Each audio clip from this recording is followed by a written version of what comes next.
Everybody আসসালামু আলাইকুম। কেমন আছেন সবাই? আলহামদুলিল্লাহ আমরা ভালো আছি। তো আপনাদের মাঝে নতুন আরেকটা ভিডিও নিয়ে আসলাম চাপিলা মাছের রেসিপি। তো আমার সাথেই থাকুন। প্রথম আমি চাপিলা মাছগুলা লাল লাল করে ভেজে নিলাম। ভেজে নেওয়ার পরে আমি পেঁয়াজ কুচিগুলো ভেজে নিব। পেঁয়াজ কুচিগুলো ভেজে নিয়ে তারপরে আমি চাপিলা মাছগুলো দিয়ে দিব। একে একে মশলাগুলো দিয়ে দিব। পরিমাণ মতো হালকা একটু পানি দেব।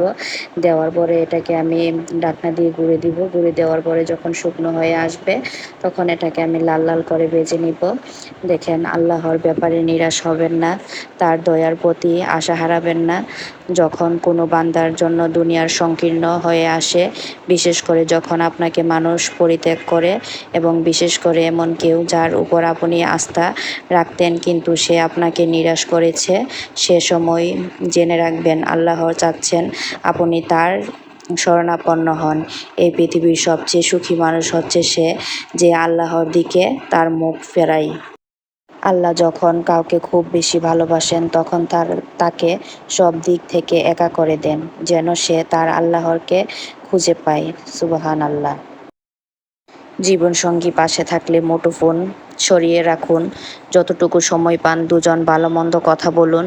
জীবন নিয়ে কোনো পরিকল্পনা থাকলে একে অপরের সাথে শেয়ার করুন। সারাদিন কেমন গেছে জিজ্ঞেস করুন। কোনো পরামর্শ করার থাকলে দুজনকে বলুন।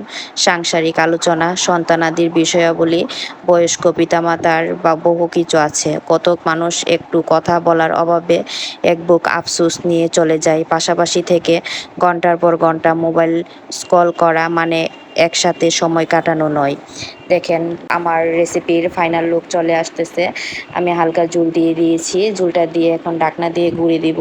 গুঁড়ে দেওয়ার পরে যখন আমার ভাজিটা একদম ঘন হয়ে আসবে এবং পানিটা শুকনো হয়ে আসবে তখন আমার এটা লাল লাল করে ভেজে নিব। ভেজে নিয়ে তারপরে এটা আমরা আসলে এরকমই খাই, কারণ ঢাকনা দিয়ে গুঁড়িয়ে দিলাম।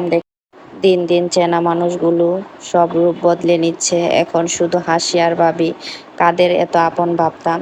যদি আমার রেসিপিটা ভালো লাগে তাহলে লাইক কমেন্ট শেয়ার করবেন এবং আমাকে সাপোর্ট করবেন, আমার পাশে থাকবেন।